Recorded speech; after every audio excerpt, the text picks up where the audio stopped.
Essa aula aqui, que se chama Os Santos que Combateram o Comunismo, ela é uma continuação da aula anterior que eu dei algumas semanas atrás, que era Por que a Igreja Católica Condena o Comunismo, que é o título do nosso livro. A gente está lançando um livro aqui no Centro São Miguel com esse tema, que é um compilado de documentos da Igreja condenando o comunismo, de ensinamentos do episcopado no combate ao comunismo e de revelações, profecias e ensinamentos de santos contra o comunismo. A primeira parte do livro foi o tema daquela aula e agora é a terceira parte do livro, que é a parte sobre os santos, sobre os místicos, beatos, os futuros santos, os candidatos a santos que tiveram algum vínculo com o combate ao comunismo, alguma revelação sobre isso. Então, na aula anterior, eu apresentei vários documentos da Igreja, desde o primeiro Papa a condenar o comunismo, que é a encíclica Qui Pluribus, do Pio IX. Então, em 1840 surge a palavra comunismo em debate, em 1846 o primeiro Papa começa a combater o comunismo. O Pio IX ele foi beatificado no ano 2000. Depois dele, Pio X também combateu o comunismo, foi canonizado em 1954. Pio XII ele é venerável desde 2007. João XXIII foi canonizado em 2014. Paulo VI, canonizado em 2018. João Paulo I, beatificado em 2022. E João Paulo II foi canonizado em 2014. João Paulo I teve um pontificado muito curto, não no tempo de combater o comunismo enquanto Papa, mas enquanto cardeal, na vida anterior dele, ele foi combatente contra o comunismo. Até tem as teses de que ele teria sido morto, envenenado, alguma coisa assim por causa disso. Mas não é o caso. Então, além dos papas, muitos santos também se pronunciaram, que viveram essa mesma época. E infelizmente a gente não sabe muito sobre essa parte da história. Por exemplo, o Padre Pio chegou a falar contra o comunismo. A gente vai ver depois, ele chegou até a promover a punição estatal para os comunistas. O São José Maria Escrivá também combateu o comunismo. Ele foi perseguido também pelo comunismo, né? Mas a história, a gente pode voltar a um período anterior ao próprio comunismo e a gente vai ver como ele já estava sendo combatido antes mesmo de ter sido criado. Nossa Senhora já sabia tudo o que estava por acontecer. Ela é também a nossa profeta, né? Ela que anuncia as profecias sobre os castigos que se aproximam da humanidade. E essa história a gente pode voltar até o século XII, mais ou menos. A história da cidade de Fátima. Fátima, como se sabe, é o nome da filha de Maomé. A cidade onde apareceu Nossa Senhora de Fátima ganha esse nome por causa dali da região, que tinha esse nome, mas esse nome não era por causa da filha de Maomé. Bom, na verdade tem duas versões da história da cidade de Fátima. Uma delas, que sim, a gente pode vincular a filha de Maomé, e outra que é a versão mais conhecida. Primeiro eu vou falar mais conhecida, depois eu vou voltar. A mais conhecida a história é mais ou menos assim. Existia uma princesa na época de Dom Afonso Henriques, que era filha de um muçulmano, uma princesa muçulmana, que era chamada de Fátima em homenagem à filha de Maomé. Essa princesa, ela estava aprisionada numa torre, uma história bem estilo conto medieval, e ela estava aprisionada numa torre e ela estava prometida em casamento a seu primo Abu. E um cavaleiro católico estava passando, se encantou pela princesa, raptou ela, enfrentou ali o primo, matou o primo. Ela estava apaixonada por ele também. Eles iam se casar, uma muçulmana e um católico. Ele pediu para Dom Afonso Henriques, primeiro rei de Portugal, a autorização para se casar com ela. E o Dom Afonso autorizou, só que com a condição de que ela se convertesse. Dela mudou de nome para Oriana, que seria a origem da cidade de Ourém. Só que ela morreu pouco tempo depois e ele virou um monge, o cavaleiro. E ele deixou os restos mortais dela na igreja, e ali na região, a região se desenvolveu com o nome de Fátima em homenagem ao primeiro nome dela. Essa é a principal lenda da cidade de Fátima. Mas tem uma segunda lenda. Essa lenda é muito difícil de encontrar ela. Quem falou dela para mim foi o Rafael Tonon, aquele que dá palestras muito boas lá no Centro Dom Bosco. A fonte dele é o Thomas Walsh, mas eu não encontrei no livro que eu tinha do Thomas Walsh, deve estar em outro livro. A outra história para a cidade de Fátima é muito impressionante, porque é uma história assim.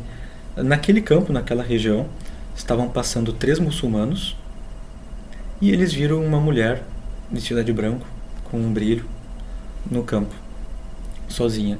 E ela não olhava para eles. E ela era de uma beleza muito grande. E ela virava o rosto para o outro lado para não olhar para eles. E eles pensaram, nossa, uma mulher assim só pode ser uma santa, não sei qual é a expressão dos muçulmanos para santo, né? Mas algo equivalente a isso.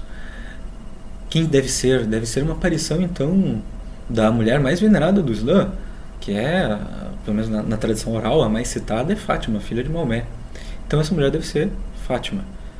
Então eles deram o nome da região de Fátima por causa dessa mulher que apareceu.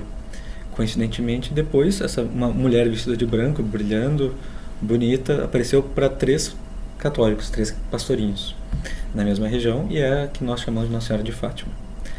Essa região ali de Fátima, onde apareceu essa mulher, ou onde foi deixado os restos mortais da princesa Oriana, essa região foi também a região onde a irmã Filipina de Storge, filha do príncipe Filipe II de Saboia-Caia, em 1454, conversou com Nossa Senhora, que se apresentou para ela como Nossa Senhora de Fátima.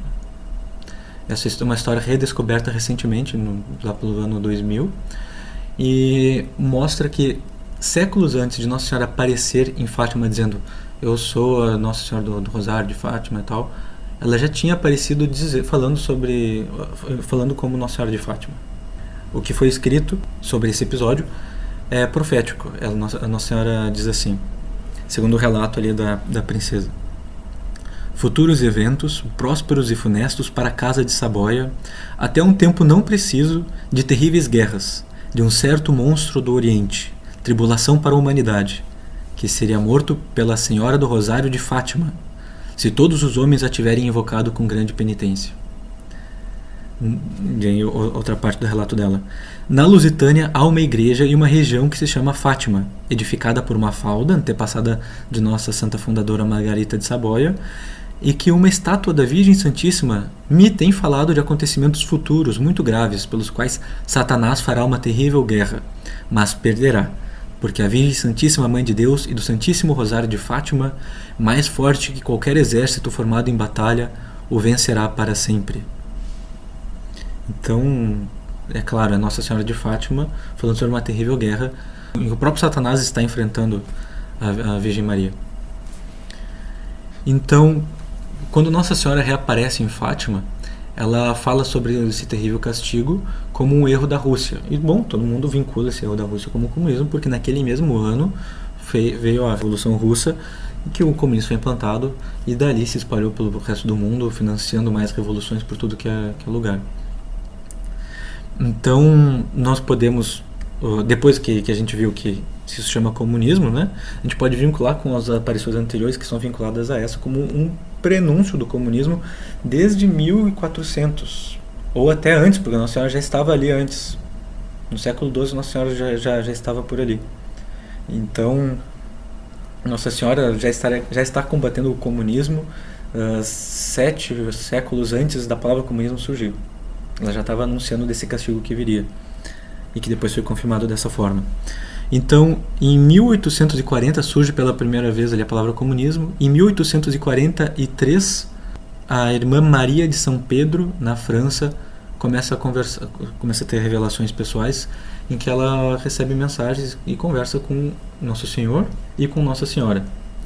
E o Nosso Senhor pede para ela uma obra de reparação e fala assim: é preciso fazer uma reparação pelos pecados de blasfêmia que estão acontecendo aos montes, e é preciso adorar o santo nome de Jesus. Daí passa para ela uma devoção que é a seta de ouro. Pede reparação pela profanação do domingo e dos dias santos de guarda, e pede que se faça uma comunhão reparadora. No caso, ele diz todo domingo. E pede para também nunca blasfemar, praticar devoção constante à Sagrada Face.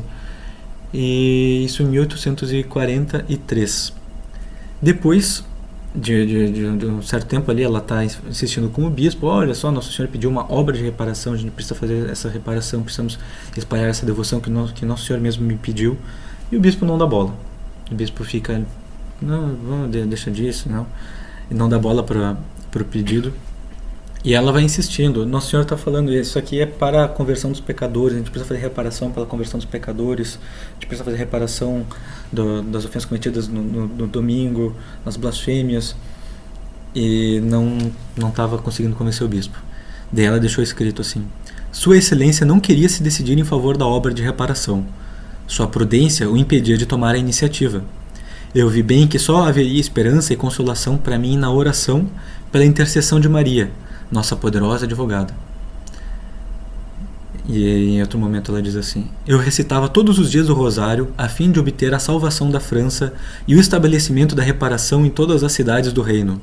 Todas as minhas forças e orações e comunhões, todos os meus desejos, todos os meus pensamentos se dirigiam a essa obra tão cara ao meu coração. Teria desejado, se possível fosse, proclamá-la por toda a França e fazer conhecer a minha pátria os infortúnios que a ameaçavam. Ah, como sofro por ser a única depositária de algo tão importante e estar obrigada a guardá-lo no silêncio do claustro. Daí ela lançou um apelo a Nossa Senhora: Virgem Santa, aparecei a alguém no mundo e deixai-lhe saber o que me é comunicado a respeito da França. Então ela pede: Virgem Maria, aparece para alguém no mundo, eu não estou conseguindo fazer essa devoção se espalhar.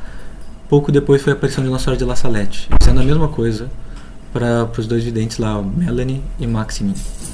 Então a aparição de La Salette é uma continuação dessa aparição para a vidente Irmã Maria de São Pedro. Então, em setembro de 1846, teve a aparição de Nossa Senhora de La Salette, repetindo de novo todas essas coisas que já estavam sendo ditas sobre as ofensas de quem não guarda o domingo, das blasfêmias, dos pecados. Daí falando também sobre as ofensas contra a própria Mãe de Deus, né? E que é o que depois é repetido em Fátima, sobre a reparação ao Sagrado Coração e Imaculado Coração de Maria. Não, mas Nossa Senhora de La Salette, ela fala do comunismo? Ela não fala do comunismo, ela fala de revoluções e de uma forma mais ampla, assim. O comunismo entra subentendido. É. Mas daí, essa oração que a gente fez agora há pouco, ao fim do terço, é uma oração que Nosso Senhor passa para a vidente, para a Irmã Maria de São Pedro, como uma forma de combater o comunismo. Ele revelou essa mensagem para ela. E é interessante que ela escreveu em 1847 exatamente a expressão comunismo já como revelada. Então Nosso Senhor já começou a falar contra o comunismo ali. Ela diz assim: Nosso Senhor me ordenou fazer guerra aos comunistas, que ele diz serem inimigos da Igreja e de seu Cristo, e fez-me entender que esses filhotes de leão nasceram em sua maioria na Igreja, sendo dela agora declaradamente cruéis inimigos. Então o início do comunismo, ele é dentro da Igreja. Na verdade ele é principalmente protestante, porque já sai da Igreja. Quando se torna comunismo, já vira no mínimo herético, se não apóstata, né? Então os primeiros comunistas, eles falavam que o comunismo é uma consequência dos ensinamentos de Cristo, né? E então até outros primeiros santos que combateram o comunismo vinculavam o comunismo com o protestantismo. Depois acabou virando uma doutrina ateia, principalmente por causa de Marx, mas depois voltou a ser herética a partir da teologia da libertação. E também foi revelada uma oração para combater o comunismo, que é aquela que eu falei: Pai eterno, eu vos ofereço contra o campo dos vossos inimigos a cruz de nosso Senhor Jesus Cristo e todos os instrumentos de sua santa paixão, a fim de que ponhais entre eles a divisão, porque, como disse vosso Filho bem-amado, todo reino dividido contra si mesmo será destruído. Então, essa parte é interessante. Ofereço todos os instrumentos de sua paixão. Os instrumentos da paixão de Cristo, quais são? Bom, a cruz teve um martelo, né? E... Torquês, isso. É também um instrumento da paixão de Cristo. E os dois aparecem em Nossa Senhora de La Salette, junto com a cruz. Torquês é para arrancar os pregos. É isso, exatamente. Então, no momento que ele é retirado da cruz, né, usaram torquês. Claro. Bom, mas enfim, usaram esse instrumento e foi dado para combater o comunismo nessa revelação aqui a Maria de São Pedro. E ela pediu para Nossa Senhora que aparecesse para alguém, porque ela não estava dando conta. E veio Nossa Senhora de La Salette pouco tempo depois, trazendo a mesma mensagem e com aqueles símbolos de novo. Então é muito interessante esse vínculo entre as duas. E ela também diz... Nosso Senhor diz: eu vos dou para combatê-los as armas de minha paixão, minha cruz, da qual são inimigos, e os outros instrumentos do meu suplício. As armas de meus inimigos trazem a morte, mas as minhas trazem a vida. Então, depois dessa vidente Maria de São Pedro e da aparição de La Salette, nós temos o caso de Santo Antônio Maria Claret, de Cuba. Santo Antônio Maria Claret foi, na verdade, da Espanha, mas ele foi arcebispo de Cuba. Ele passou mais tempo na Espanha, mas ele foi arcebispo de Cuba, e quando ele estava em Cuba, ele teve uma visão. Ele teve uma visão, na verdade, do significado de algumas passagens do Apocalipse. E naquela parte que fala de um anjo gigante que pisa na terra e no mar, ele viu o anjo pisando em Cuba. E 100 anos depois veio a Revolução Cubana. Exatamente 100 anos depois. E ele já estava ali profetizando contra o comunismo em 1859. Assim, o comunismo ainda estava engatinhando nessa época. Ele já estava falando sobre o comunismo como uma consequência do protestantismo e que faria um estrago em Cuba. Então, eu vou ler aqui um trecho. O Senhor me deu a conhecer grandes coisas sobre aquelas palavras de Apocalipse 8:13, que fala: eu vi e ouvi uma águia que voava pelo meio dos céus, que descia com grande e esforçada voz: ai, ai, ai dos habitantes da terra por causa dos grandes castigos que virão. Esses castigos são protestantismo, comunismo, as grandes guerras e suas consequências. E outro ali, os 4 arquidemônios, que promoverão o amor aos prazeres, o amor ao dinheiro, a independência da razão e a independência da vontade. Santo Antônio Maria Claret também falou sobre esses males que viriam, o protestantismo, a república e o comunismo, e falou de 3 devoções para combater eles: o Trisságio, o Santíssimo Sacramento e o Rosário. O Trisságio é uma oração que está no missal antigo. Deus forte. É isso, exatamente. Deus forte, Deus imortal. Eu não lembro se está no missal novo. Bom, mas é esse aí mesmo. Não, mas a missão antiga também não dá. Eu achei. Eu procurei e Deus encontrei. santo, Deus forte, Deus imortal. Inteiro não sei. Mas tem um trecho que tá. Deus santo, Deus forte, Deus imortal. Em alguma das missas do ano tá lá. Mas, enfim, e ele foi interpretando então o livro do Apocalipse, mostrando ali alguns trechos onde estava o comunismo. Como, por exemplo, ele fala daquela parte do livro do Apocalipse, capítulo 9, versículo 7, sobre os gafanhotos que aparecem. E ele relaciona os gafanhotos com essa doutrina igualitária, porque os gafanhotos não têm um rei, não são como as abelhas. Eles estão em um mesmo nível hierárquico entre todos eles. E o trecho diz assim: e os aspectos dos gafanhotos se pareciam a cavalos aparelhados para a batalha. Sobre suas cabeças havia uma espécie de coroa que parecia de ouro, e suas caras eram como rostos de homens. E ele vai comentando: esses gafanhotos coroados dão a entender o intolerante orgulho dos hereges, que ao mesmo tempo em que querem acabar com toda a autoridade, constituem a si mesmo como duques, príncipes, reis, porque são gafanhotos, que não tem rei, todos eles com coroa. Então, na verdade, é como o ideal republicano, né? Todos podem ser o presidente, ou o comunista também, o governo do povo. O povo é a abolição do Estado, né? A meta final do comunismo. Então é o povo no poder, sem mais um líder. Os gafanhotos são predadores, né? O mesmo Lutero, com sua acostumada vaidade e soberba, se intitulava Duque da Saxônia. Seu sistema é o de destruir os reis verdadeiros e fazer-se tais a si mesmos, bajulando o povo com tantas coroas quanto são os seus filhos, ou seja, com a soberania popular ou universal. Daí vem a libertinagem em vez da liberdade. Daí vem a manuseada e sempre invisível igualdade. Daí vem o comunismo, etc.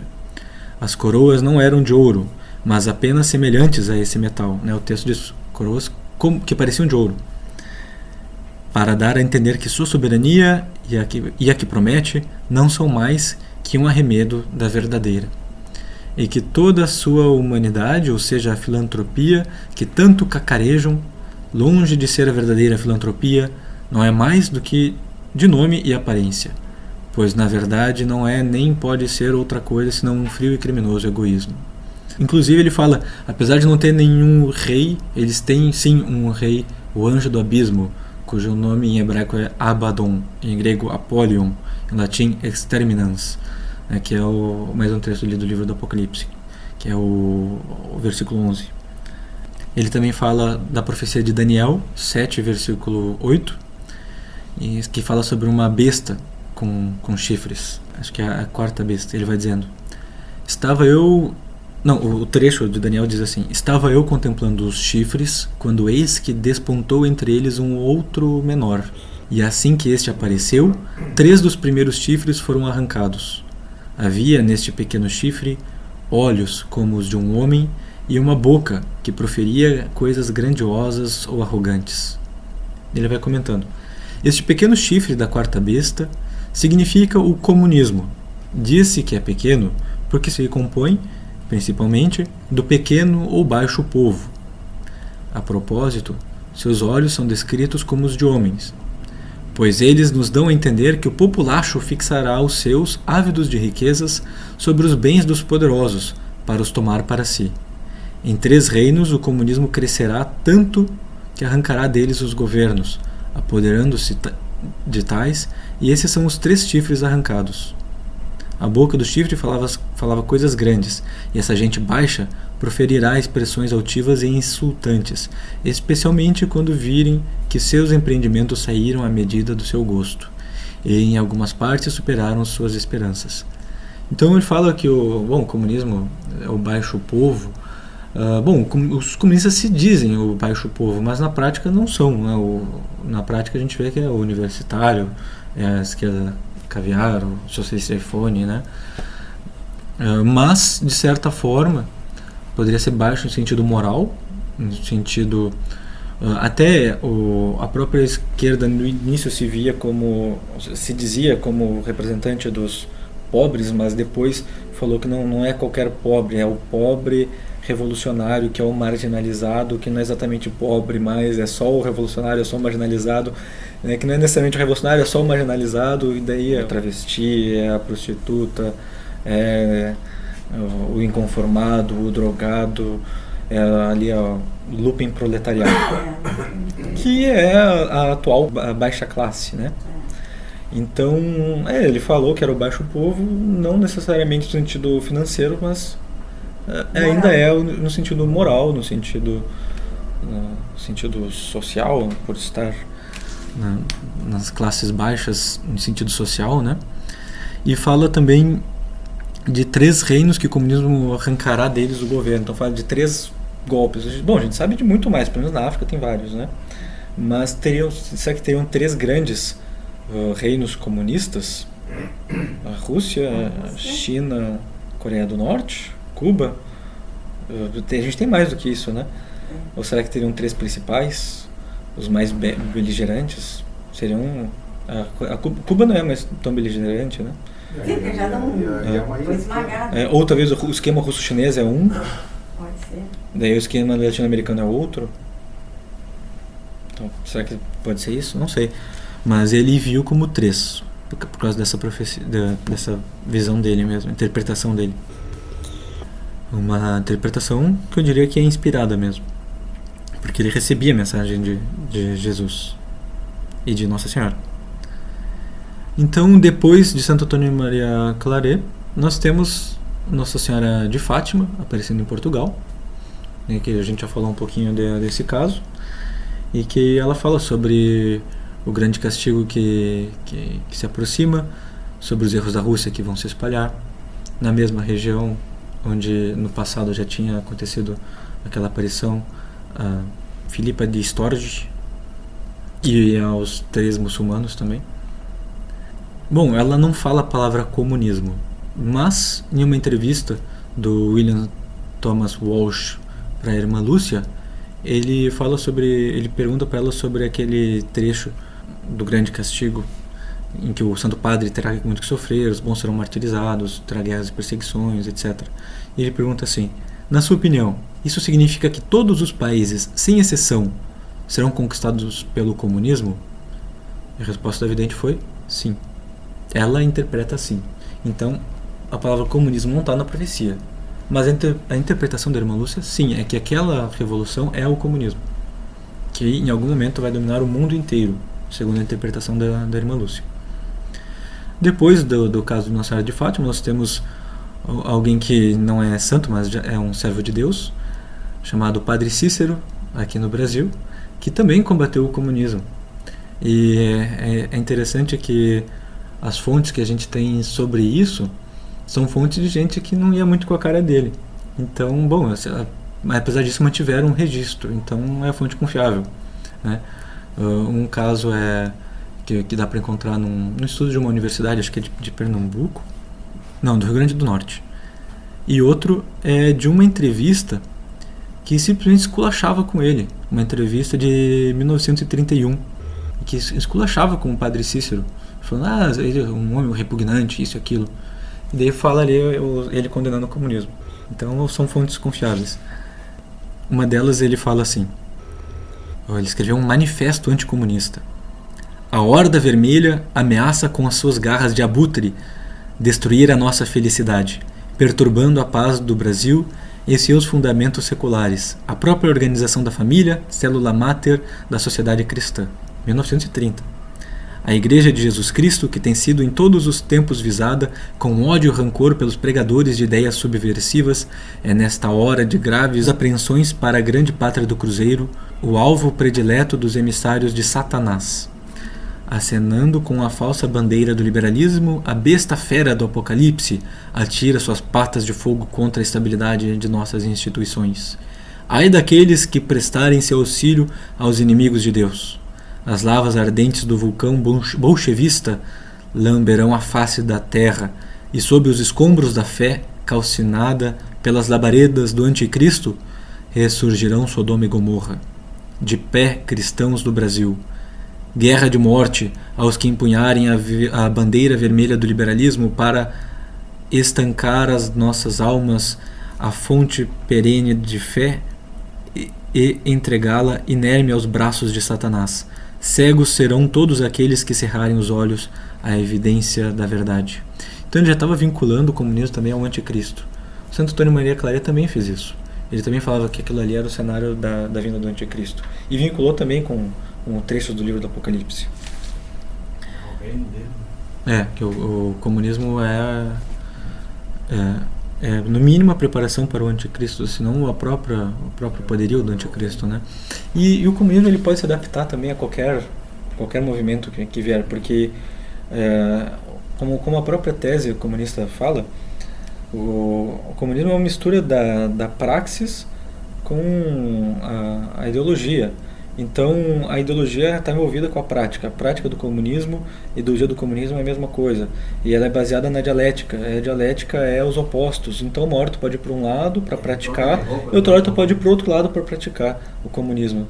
Então a ideologia se adapta à praxis, e a praxis uma hora fala, bom, para implantar o comunismo a gente tem que acabar com o homossexualismo, mas depois de tempo, não, a gente tem que promover o homossexualismo. Conforme for avançando a prática comunista, tu vai adaptando a ideologia.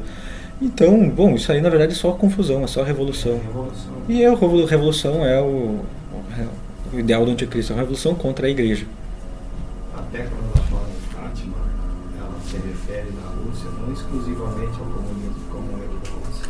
Sim, exato. Ela é mais um dos erros que a Rússia vai Sim. espalharia pelo mundo, mas não é o único. Sim. Então o comunismo, antes mesmo, mais do que ser uma ideologia, o comunismo é um movimento político. Isso. Ou um movimento mais do que político, porque ele também é cultural. É um movimento de destruição, é um movimento revolucionário. É o reino do anticristo. O comunismo é um movimento revolucionário com abrangência política, cultural, ideológica, filosófica. Mais progressismo, que eles chamam, né? Engloba uma para não chamar de comunismo, chamam de progressismo, né? Mas é a mesma coisa. Engloba mais coisa. Em 1931, teve aquela entrevista em que ele falou assim: o comunismo foi fundado pelo demônio. Lúcifer é o seu chefe, e a disseminação de sua doutrina é a guerra do diabo contra Deus. Conheço o comunismo e sei que é diabólico. É a continuação da guerra dos anjos maus contra o Criador e seus filhos. Conheço a Rússia desde a minha meninice e sei que ela é um campo imenso de assassinatos, cometidos por governos que querem destruir moral e materialmente a nação. Lenin foi um sargento do exército e nada mais. Era, além disso, um judeu pelo espírito e pelo sangue. Só os seus discípulos consideram-no um grande homem. Os discípulos sensatos não pensam desse modo. O partido de Lenin é o partido do anticristo, dito e anunciado por São João no Apocalipse, e chegará a governar o mundo, quando faltarem 3 anos para o incêndio final, porque tudo isso está escrito nos livros santos. Então, o Padre Cícero tem também uma profecia de quando o comunismo vai dominar o mundo, 3 anos antes qual é a expressão dele? Incêndio final, que poderia ser o 3 dias de trevas, né? Que eu sou adepto da tese que é em 2029. Então, em 2026, o comunismo domina o mundo inteiro. Bom, isso é só especulação agora. O Padre Cícero, ele também tem profecias para os 3 dias de trevas, mas eu não vem ao caso agora isso. O que é interessante é, bom, ele foi muito boicotado, combatido, tem várias polêmicas sobre ele, milenarista, isso, aquilo, herético, enfim, várias acusações contra ele. Mas, apesar disso, ele está vencendo essas acusações recentemente e virou servo de Deus, o que é um sinal de santidade, uma devoção que se prolonga por 100 anos e consegue virar décadas de injúrias, é porque deve estar sendo inspirado ali pelo Espírito Santo. Claro. Então, vamos rezar para que o Padre nos proteja contra o comunismo, né? Outro que falou contra o comunismo, que é interessante, mas são notinhas pequenininhas, mas vale a pena chamar a atenção, o Padre Royce. Que tá aqui ele, né? O Padre Royce, ele também falou contra o comunismo, mas ele mais lamentava, assim, ele dizia: acabei de ler uma notícia dos comunistas fuzilando uma imagem de Nosso Senhor, eu senti tanta dor, eu chorei tanto, sabe? Então ele ficava mais lamentando, assim, pelos males do comunismo. E o Padre Pio, ele falou também contra o comunismo. Tem um relato que ele diz assim: é verdade que os comunistas estão ameaçando arruinar a sociedade e a pátria. Seus princípios são insustentáveis e inadmissíveis, seja no que diz respeito à ordem temporal, porque vão contra o direito de propriedade, e daí vem uma infinidade de males, seja no que diz respeito à ordem moral, porque vão contra todo o princípio de samoralidade e autoridade legítima. Mais para frente ele diz assim: punir as pessoas perigosas conforme os danos que causam ou tendem a causar à pátria e à sociedade é tarefa da autoridade pública e legítima. Então ele diz: os comunistas são pessoas perigosas. Punir as pessoas perigosas é a tarefa do governo. Então, assim, ele pregou a proibição do comunismo na lei do governo. Porque isso faz parte do mesmo texto. Começa falando dos comunistas ali e depois fala disso. Então, dá para dizer, uma lei que proíbe o comunismo tem ali a aprovação do Padre Pio. Inclusive, várias dessas que eu estou falando agora não estão publicadas em português em nenhum livro. Não encontrei. Peguei de livros em outros idiomas. Então, o nosso livro, que a gente está publicando por Santo São Miguel, ele tem várias traduções exclusivas, nunca publicadas no Brasil. Inéditas, exatamente. Em outra ocasião, o Padre Pio falando sobre o castigo anunciado em Fátima. Estava falando sobre isso, ele citou o materialismo ateu, que é o comunismo. E ele fala assim: por causa da injustiça desenfreada e do abuso de poder, chegamos juntos ao compromisso com o materialismo ateu, que nega os direitos de Deus. Este é o castigo anunciado em Fátima. Todos os sacerdotes que sustentam a possibilidade de um diálogo com os negadores de Deus e com os poderes luciferianos do mundo estão loucos.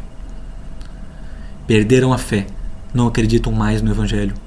Assim o fazendo, traem a palavra de Deus, porque Cristo veio à Terra para trazer uma aliança perpétua sobre os homens de... A gente traduz como os homens de fibra, né? Em italiano é os homens de coração, os homens de fibra, e não se aliou com os sedentos por poder e domínio sobre seus irmãos. O rebanho é disperso quando os pastores se aliam com os inimigos da verdade de Cristo. Todas as formas de poder que se fazem surdas à vontade da autoridade do coração de Deus são lobos vorazes que renovam a paixão de Cristo e fazem derramar as lágrimas de Nossa Senhora. É interessante que ele fala das lágrimas de Nossa Senhora que são causadas pela traição dos padres e pelo comunismo, e depois vem a aparição de Nossa Senhora das Lágrimas aqui no Brasil, em Campinas, e também condenando o comunismo. Então a gente vai vendo como uma aparição tem um vínculo com outra, que tem um vínculo com outra. Eu não sabia dessa aparição. E Simbres. E tem a de Simbres também. Eu já vou falar dessa. Essa de Campinas, eu vou falar daqui a pouco, mas só para antecipar, é aquela que a gente rezou também durante o terço. Ó Virgem Dolorosíssima, as vossas lágrimas derrubaram o Império Infernal. Ela traz uma devoção e fala algumas jaculatórias. Ela diz: se rezarem uma dessas jaculatórias aqui, em todos os lares, o grande mal que ameaça o Brasil, que ela já tinha citado como comunismo, será derrotado. Então, é bom que essa devoção está ressurgindo na hora certa, né? Nesse período de confusão, de uma ameaça grave do comunismo, essa jaculatória viralizou. Está em tudo que é lugar. E a gente colocou aqui em Porto Alegre naquele banner, ali do lado da Santa Casa. Exatamente. Então, ainda naquela mesma época, eu estou indo na ordem cronológica, São Maximiliano Maria Kolbe, da Polônia, também combateu ali o comunismo. Ele criou um grupo, né, a Milícia da Imaculada, que era muito combatente, muito forte, e era combatente assim, no estilo Santo Dom Bosco. Era pela polêmica, assim. Em uma das cartas ele fala, em 1939, ele fala assim: a maçonaria, assim como o comunismo, luta contra a Igreja de Deus. No entanto, enquanto a maçonaria não aborda, em teoria, a questão da propriedade privada, na prática seus membros são obrigados a lhe dar o que possuem, o comunismo nega o direito de propriedade, tanto na teoria quanto na prática. Além disso, a maçonaria é a mais difundida entre as pessoas mais influentes e dirige sistematicamente, apesar de sutilmente, quase toda atividade contra a igreja. Aqui e ali encontramos os mesmos judeus dançando ao redor do bezerro de ouro. A Milícia da Imaculada está preocupada com a conversão de todos aqueles que precisam se converter, especialmente os maçons, e então santificar cada pessoa de hoje e do futuro, em qualquer tempo e lugar. Ele fala aqui dos judeus, né? Mas isso aqui não é um antissemitismo, porque São Maximiliano Maria Kolbe foi defensor dos judeus, combatente contra o nazismo, e morreu num campo de concentração de Auschwitz. Então não dá para acusar ele de antissemitismo aqui. Não, ele morreu dando a vida eu não lembro se ele deu a vida por um judeu, mas ele deu a vida por um companheiro de campo de concentração, né, que era um pai de família. Na verdade, primeiro um companheiro fugiu, já que um fugiu, nós vamos matar outro. Eles escolheram um pai de família lá. Ele: não, meus filhos. Daí São Maximiliano: não, vou eu no lugar. Se ofereceu e morreu no lugar deste pai de família. É. E cada um que fugia, eles matavam 10. Daí um deles fez isso e ele ficou no lugar. E se ofereceu no lugar desse porque se fez ele disse que manifesto. Né? Eles gostavam mais. Ele fez um manifesto assim que tinha tantos filhos, não sei o que, daí ele saiu da fila.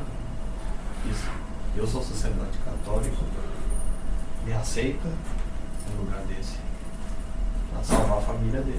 Sim. Ele estava presente em João Paulo II, Eu não sei, canonizou, beatificou, não sei.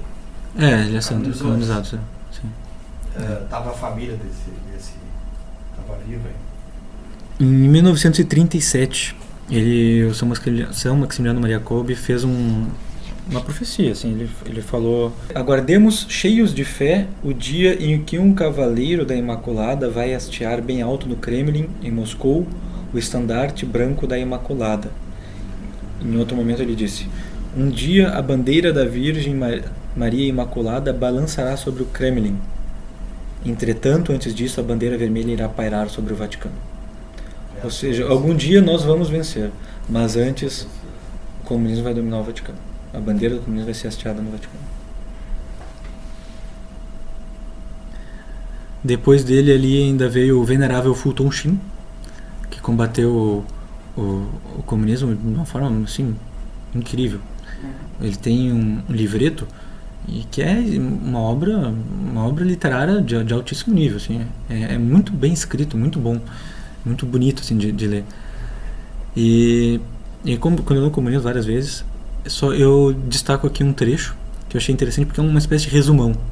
Porque o católico não pode ser comunista.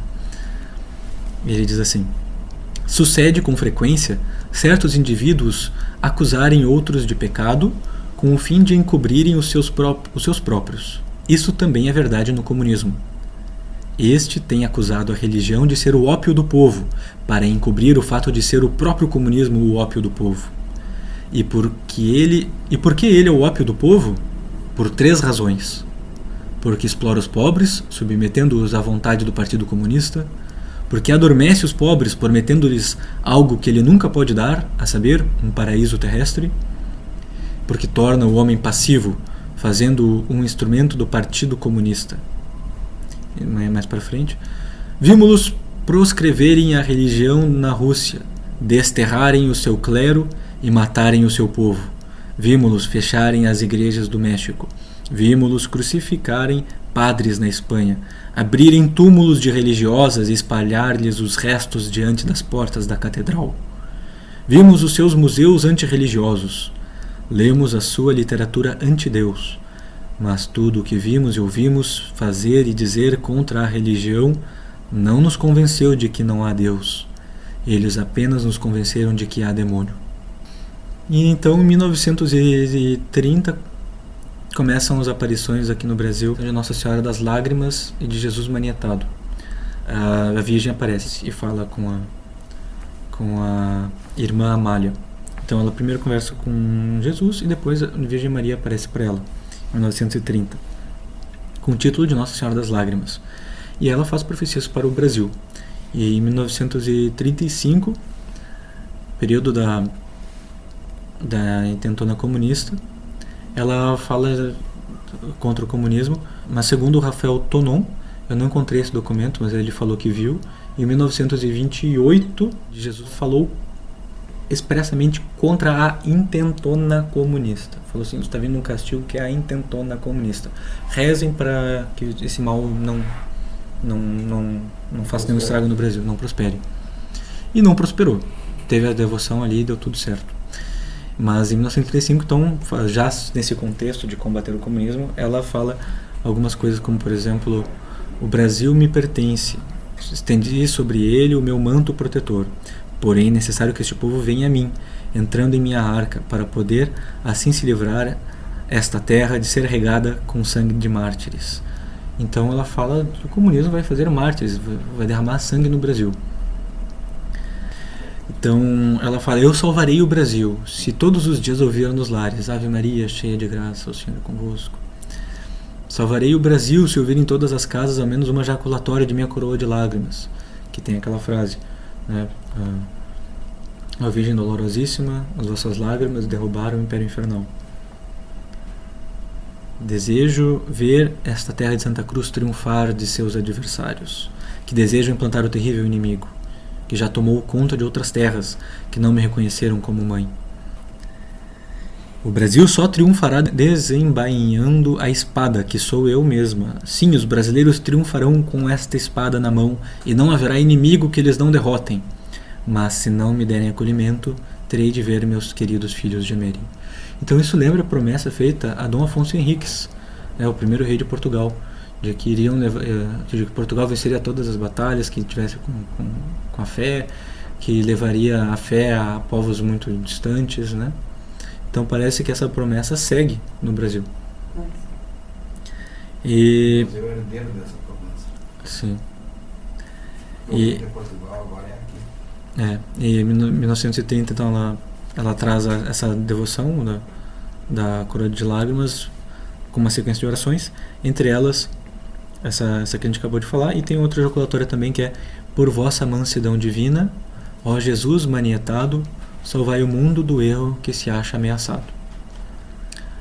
Nossa Senhora das Graças, que foi de 1936 a 1937, apareceu aqui, Nossa Senhora das Graças apareceu em Simbres, Pernambuco, e também falou contra o comunismo, e falou aquilo que a gente já ouviu muitas vezes sobre o sangue que vai ser derramado, e pediu que se reze muito para evitar esse mal. Ela fala, a expressão é muito forte, né? Ela fala o sangue que inundará o Brasil. Exatamente. Parece o sangue da mão dela. A mão dela está com sangue, né? E daí perguntam, o padre Kerley perguntava em alemão, e Nossa Senhora respondia em português para as meninas, e as meninas respondiam daí em português para o padre. Então as crianças não sabiam o alemão e estavam recebendo respostas. E não só alemão, também teve parte que foi perguntada em latim, etc. Então é assim essa parte do diálogo. O que significa o sangue que corre das vossas mãos? Nossa Senhora responde: o sangue que inundará o Brasil. Virá o comunismo penetrar o Brasil? Sim. Em todo o país? Sim. Também no interior? Não. Os padres e os bispos sofrerão muito? Sim. Será como na Espanha? Quase. Quais as devoções que se devem praticar para afastar esses males? Ao coração de Jesus e a mim. Esta aparição é a repetição de La Salette? Sim. Como é que a gente pode fazer o fio inteiro? A Maria de São Pedro pediu pela aparição de La Salette, que reapareceu no Brasil, trazendo essas mensagens contra o comunismo. Então, a profecia do comunismo no Brasil é uma continuidade daquela profecia que foi da Maria de São Pedro. E se a gente vincular também com Fátima, daquela profecia feita lá para a irmã Filipina de Stordi. Então, até a gente pode vincular falou em Fátima, foi português, claro, exatamente. E a promessa foi feita em português. E a promessa para Dom Afonso Henriques foi em português também, né? Então, assim, a gente vê como o comunismo está sendo combatido pela Virgem Maria há um milênio já, né? Esse formato de caixa de uva que o Brasil tem, né? Então, se for ver a América do Sul também, e o Brasil também tem um formato de caixa de uva. Rio Grande do Sul também. O Rio Grande do Sul também, eu sempre pensei nisso. São 3 caixas de uva. E Bahia também. São 3 caixas de uva. Então, ele está dizendo que o remédio são os 2 corações, né? A devoção dos 2 corações. E ele pergunta, basta um só? Ele diz, não, os 2. Ela fala em simples, né? Para o padre, né? Sim. Que data é essa última? 1936. E é agosto. O mês é agosto. Sim. São várias aparições em agosto. Sim. Falando agora de La Salette, Nossa Senhora de La Salette diz assim: no ano de 1864, Lúcifer e um grande número de demônios serão soltos do inferno. Eles abolirão a fé pouco a pouco, até nas pessoas consagradas a Deus. Os maus livros abundarão sobre a terra, e os espíritos das trevas espalharão por toda parte um relaxamento universal em tudo o que se refere ao serviço de Deus. 1864, maus livros abundarão sobre a terra. 1864 é fundada a primeira Internacional Socialista, o ano que são soltos os demônios, né? E as principais obras de Karl Marx e Friedrich Engels são publicadas nos anos seguintes. Tem uma profecia também do Papa Leão XIII, eu acho que é, né? fala sobre o Deleri, fala sobre isso também. Não me lembro. Ele disse que teve uma visão, foi quando ele pediu para recitar em todas as missas. Ah, sim, o exorcismo, né? Isso, o exorcismo de São Miguel. E isso não foi obedecido. São várias coisas que vão acontecendo que a gente não faz a nossa parte, vamos dizer, né? E daí você fala em castigos, né? Aviso não faltou, né? Aviso não faltou. Não, e ainda continua. Em Simples ela fala, é condicional, viu, pessoal? Não fiquem, porque ela não fala como uma profecia autorrealizável, né? Não é um vaticínio do Brasil, né? As falando do Brasil são sempre assim, É uma advertência, quer dizer, vocês fazem isso para ter isso, para ter aquilo. Sim. E ela fala em 3 castigos para o Brasil, não fala em 1. Isso é outra coisa interessante. Pois é. Será que são 3 investidas do comunismo? Pois é, eu pensei nisso. Ou será que o comunismo é só uma delas? Eu acho que deve ser 3 do comunismo. Eu acho que dos 3 castigos, se são 3 investidas, a gente pode tirar a intentona comunista que foi antes. Que ela foi antes de 1936, né? Então a gente teria... 1935, eu acho. Mas uma delas foi em 64, com certeza. Sim. E que teve muita gente rezando o rosário nas ruas. Para evitar.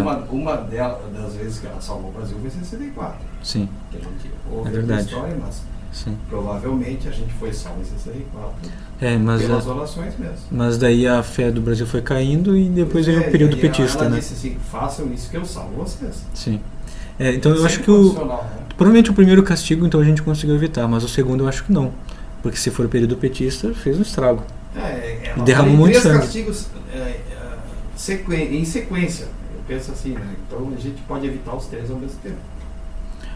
Será que não são 3 tentativas do comunismo? Pode ser também, eu pensei nisso.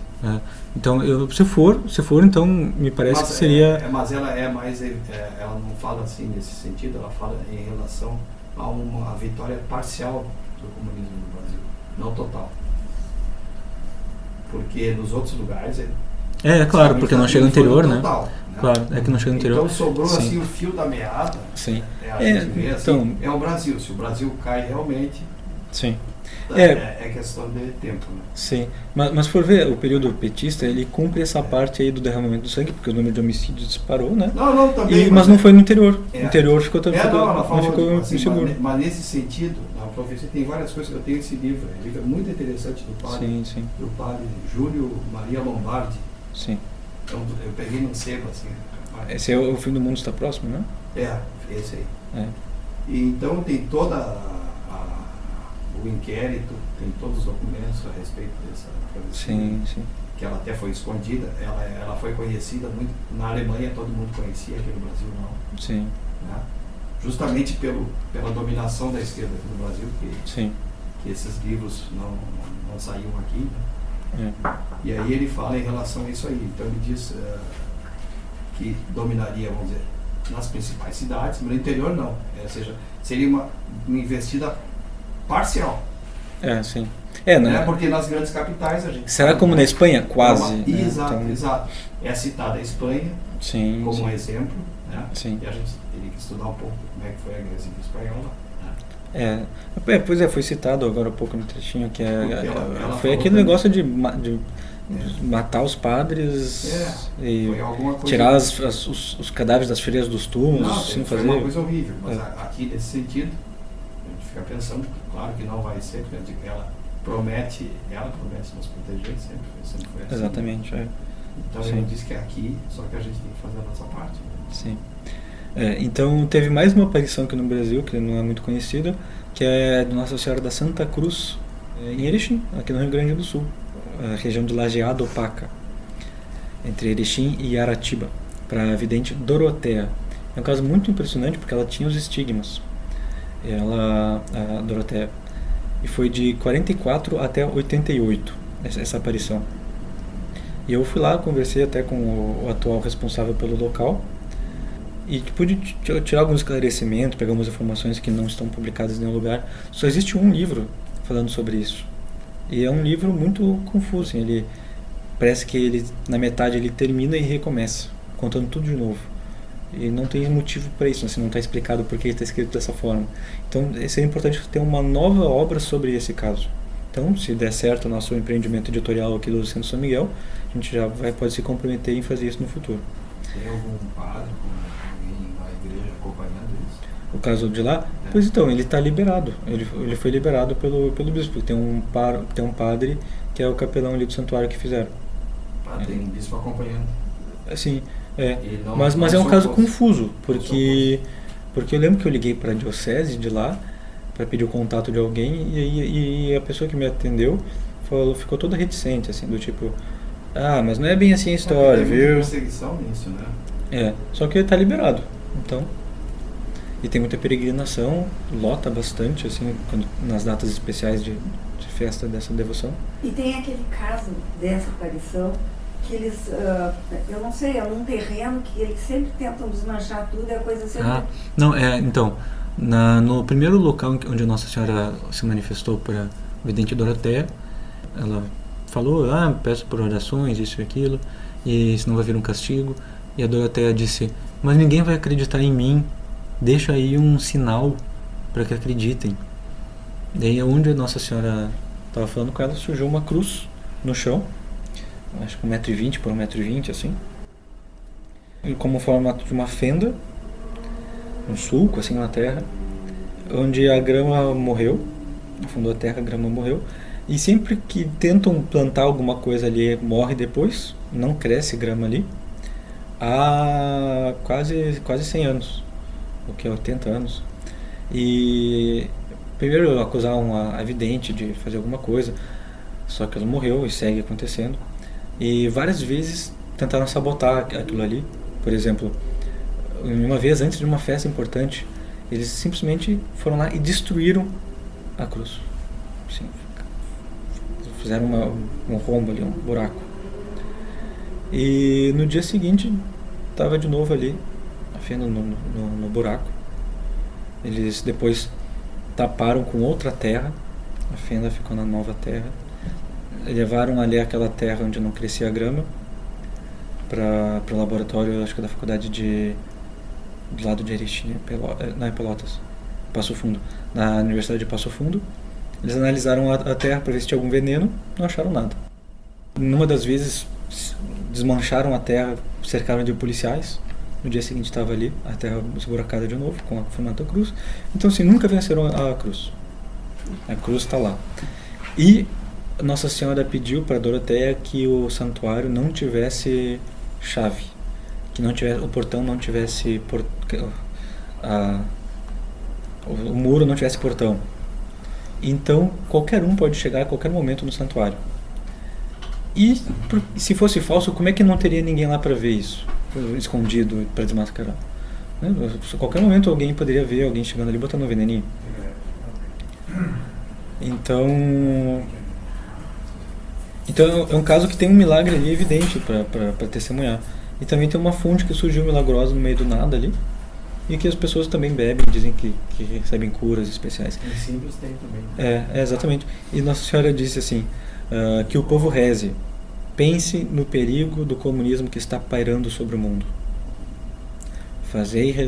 Fala para ter uma devoção para as crianças, fazer rezar esses meninos que poderão salvar o mundo do comunismo e da guerra.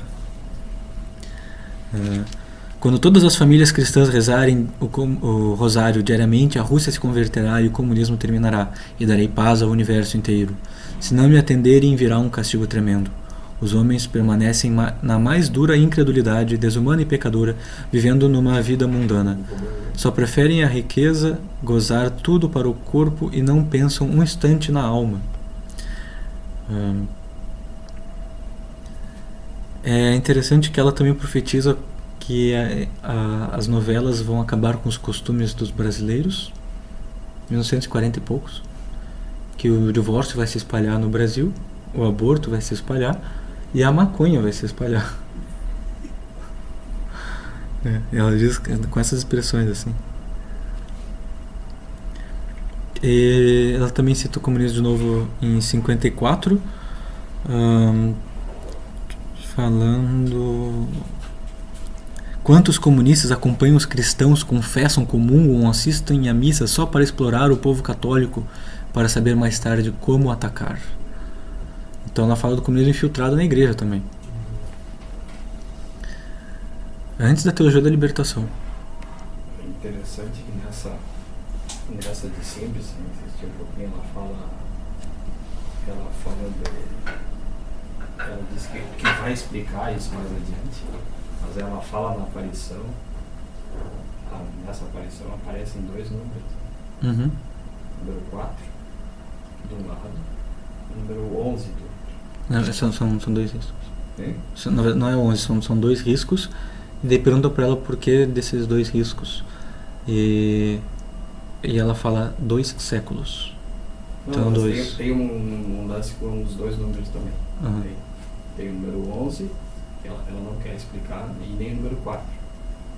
Uma manifestação divina no Brasil. Uhum. Cada número representa uma coisa.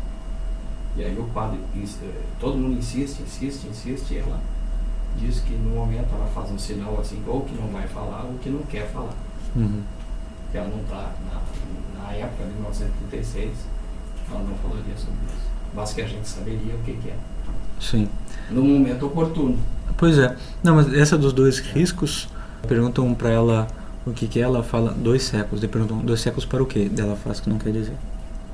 E eu tenho uma interpretação pessoal, porque ela aparece como Nossa Senhora das Graças. Graça, ela diz. A graça, ela diz as graças. Ela diz. Quem é você? Eu sou a graça. Em Simples, né? Mas é a mesma, né? Sim. E a aparição de Nossa Senhora das Graças é de 1830. 2 séculos dá 2030. Ela morrer, né? Então, bom, como eu defendo a tese de que 3 Dias de Trevas é 2029, é o ano do castigo. De 2029 é o castigo, 2030 em diante é a graça. Mais ou menos dá 2 séculos, né? As mesmas épocas. Em 1961 veio o caso da aparição de Nossa Senhora de Garabandal, na Espanha, que é uma aparição muito interessante, e em que Nossa Senhora também fala sobre o comunismo. Que teve duas ocasiões que foram conhecidas como as Noites dos Gritos, em que as crianças, que eram 3 meninas, né? A Conchita Gonzalez, a Mariloli, e a Jacinta Gonzalez e a Maricruz, eram quatro meninas. E que ela teve uma noite que elas gritaram muito com as coisas que elas estavam vendo. Elas estavam vendo um castigo muito pesado, e gritavam, passaram a noite gritando assim. E depois perguntaram para elas o que vocês viram. E uma delas disse: apesar de continuar a ver a Virgem, nós vimos uma grande multidão de pessoas que estavam a sofrer intensamente e gritavam de terror. A Mãe Santíssima explicou-nos com essa grande tribulação que não era o castigo, viria porque teria chegado um tempo em que a Igreja parecia estar a ponto de morrer. Ela, a Igreja, iria passar por um terrível sofrimento. Nós perguntamos à Virgem o que é este grande sofrimento. Ela disse-nos que era o comunismo. Então o comunismo não é o castigo de Garabandal, mas é um castigo. E que fez elas gritarem assim ao ver. E isso foi em 60 e pouquinhos, então alguma coisa terrível do comunismo ainda está por vir. Em outra ocasião, uma delas também disse assim: Nossa Senhora falou muitas vezes sobre o comunismo, não me lembro quantas vezes, mas ela disse que seria um tempo em que pareceria que o comunismo envolveria o mundo inteiro. Eu penso que foi quando ela nos disse que os sacerdotes teriam dificuldade em celebrar missas e falar sobre Deus e sobre as coisas divinas. Né? Interessante, nesse ano já tinha acontecido a Guerra Civil Espanhola. Né? Teve uma vez que uma das menininhas estava triste, daí perguntaram por quê.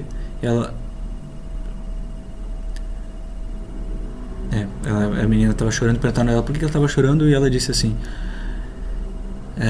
por causa de alguma coisa que ela tinha visto que era relacionado com o comunismo e o que estava para acontecer na igreja e as pessoas, porque todas essas coisas eram a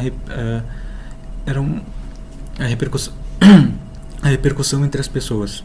Não sei o que ela quis dizer, a repercussão entre as pessoas. Quando a igreja sofrer a confusão, as pessoas vão sofrer também. Alguns padres que são comunistas irão criar de tal maneira uma confusão que as pessoas não saberão o que é o certo e o que é o errado. E em 89 a Jacinta falou sobre um dos episódios que é o aviso, e relacionou com o comunismo. O aviso está associado com uma espécie de invasão em Roma, em que o comunismo jogará um papel muito importante, e que esses acontecimentos teriam lugar antes do aviso, que ocorreria quando a situação estiver em seu pior momento. Então, parece que vai ter uma invasão em Roma a ver com o comunismo. E isso aqui lembra a visão também da profecia de São Maximiliano Maria Kolbe sobre a bandeira comunista em Roma. E lembra Fátima também, né? Também, né? Sim. Fátima fala sobre isso. Em 65 a Conchita fala: quando o comunismo voltar, tudo vai acontecer. Daí perguntaram para ela: o que você quer dizer com voltar? 65 a União Soviética estava de pé, né? Dela: sim, quando ele voltar de novo. Tá, mas o que significa? Significa que o comunismo vai acabar antes disso? Dela: eu não sei. Mas a Virgem Santíssima simplesmente disse: quando o comunismo voltar. Então parece que assim, é o seguinte: em algum momento a União Soviética deixaria de ser comunista e depois voltaria. E é interessante porque quando ela fala em Fátima, ela não fala União Soviética, ela fala Rússia. Sim. E ela só virou Rússia depois que a União Soviética caiu. Sim. Bom, nós temos mais alguns casos, mas a gente pode encerrar por aqui também para fazer propaganda para o livro. Se você quer saber mais, compre o livro. Exatamente. O link está aqui. O link está aqui abaixo. Ela fala em Garabandal, é bem interessante porque ela fala em 3 na sequência, né? São 3 eventos. Paulo VI disse que esse foi o maior acontecimento da Virgem Maria na Terra. O aviso, o sinal. O aviso, o milagre e o castigo. Isso. Então, entre o aviso e o castigo, nós não sofremos nenhum dos dois, tem um milagre no meio. Sim. O maior milagre que ele diz que...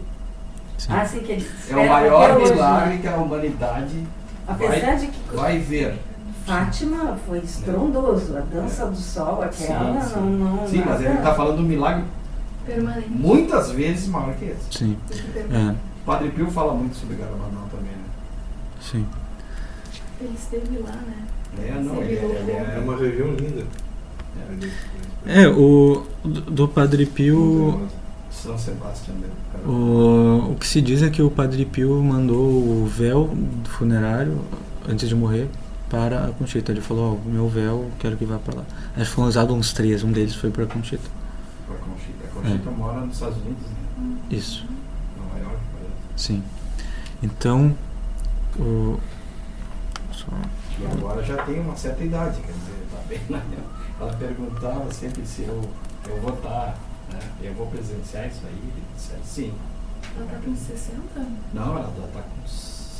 ela vai dar um aviso antes de acontecer com 70 e poucos. Antes de acontecer o milagre, né? Antes de acontecer ela o milagre. é a principal vidente da Sim. Sim. Bom, além desses, no nosso livro tem São José Maria Escrivá, Padre Stefano Gobi, Nossa Senhora de Cuapa, na Nicarágua, que fala contra o movimento sandinista e que agora está fazendo esse horror lá na Nicarágua, perseguindo a igreja. E também tem um caso interessante aqui no Brasil recente, que é o que eu mesmo estou divulgando a partir de uma aula que teve aqui no Centro São Miguel, acabou viralizando no YouTube, do Padre Oliveira, que também tem visão sobre o comunismo no Brasil. Até eu posso dar um resumo dessa aqui para encerrar, que em 2020, março de 2020, antes das quarentenas, o padre teve uma visão que mostrava o que aconteceria em vários anos, 2020, 21, 22, 23, dá um pulo, 2029, e acaba a visão. Então ele viu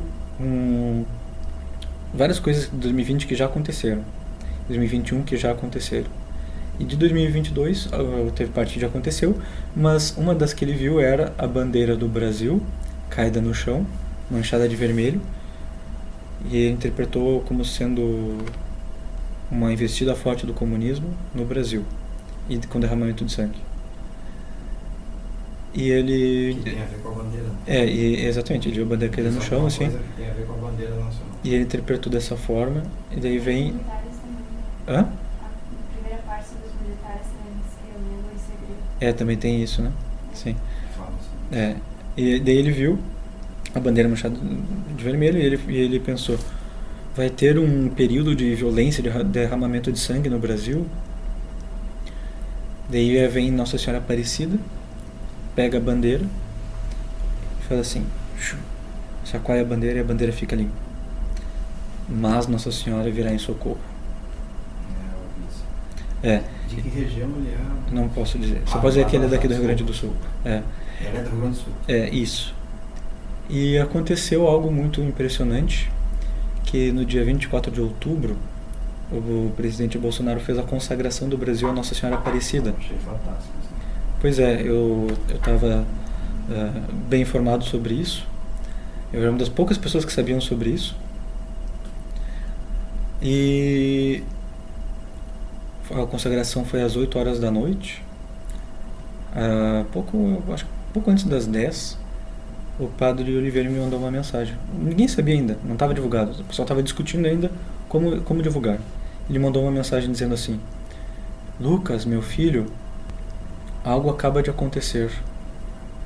Tudo mudou. Nós vamos vencer. Algo aconteceu que mudou tudo. Nós vamos vencer. E daí eu falei para ele: o Brasil acabou de ser consagrado a Nossa Senhora Aparecida. O presidente Bolsonaro fez uma consagração muito bonita, um texto muito especial. E daí ele falou: então é isso. Eu senti tudo daqui. Não consigo parar de chorar mais de 1 hora. Então, a princípio, Nossa Senhora vai intervir. Agora a gente tem que ver o nosso lado, porque não foi dito o quanto que ela vai intervir. Se ela vai só limpar o sangue, se ela vai limpar o comunismo, se ela vai limpar os dois, se vai enfim, a gente não sabe qual é o tamanho desse socorro de Nossa Senhora.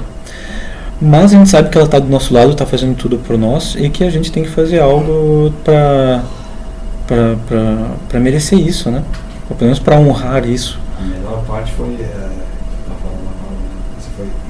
que esse oferecimento do Brasil e da presidência nunca aconteceu, né? Noutra nação. Pois é, o presidente chegou a fazer umas consagrações antes, só que eram textos assim: nós consagramos o Brasil, ou era o bispo consagrando e o Bolsonaro assinando embaixo. Mas nesse caso foi ele dizendo assim: eu, Jair Messias Bolsonaro, enquanto chefe desta nação, consagro o Brasil a Nossa Senhora Aparecida e entrego a faixa presidencial à Virgem Maria para que nenhum ímpio perseguidor da igreja possa vesti-la nunca mais. Ia fazer exatamente, repetindo o que a princesa Isabel fez com o corpo. Sim. Bom, então só para encerrar uma pequena reflexão, e daí eu encerro por aqui. Quem quiser fazer perguntas, a gente pode fazer perguntas aí na janta. Mas assim como a gente vê nas escrituras sagradas que a Virgem Maria, na hora da apresentação do menino Jesus, recebeu do profeta Simeão a profecia de que uma espada traspassará a sua alma, e que significava uma profecia de toda a paixão de Cristo, e vários santos interpretam que naquele momento a Virgem Maria sabia de toda a paixão que viria, assim como ela sabia da paixão de seu filho, de nosso Senhor Jesus Cristo, ela também ficou sabendo antecipadamente da paixão da Santa Igreja e de seus filhos, que somos nós. Então ela também veio nos alertar de uma forma profética para já nos consolar, e que a gente saiba que está tudo nas mãos de Deus e das mãos dela, que assim como ela esteve aos pés da cruz de Cristo, ela também está aos pés da cruz da Igreja, e que assim como Cristo venceu, ressuscitou, né, por mais que pareça em algum momento que a Igreja está morrendo, ela com certeza vai vencer depois, vai triunfar. E esse é o triunfo do Imaculado Coração, que Nossa Senhora vem tanto nos alertando. E agora é só então termos fé para vivermos essa paixão junto com a Igreja, para ressuscitarmos também junto com ela. Obrigado.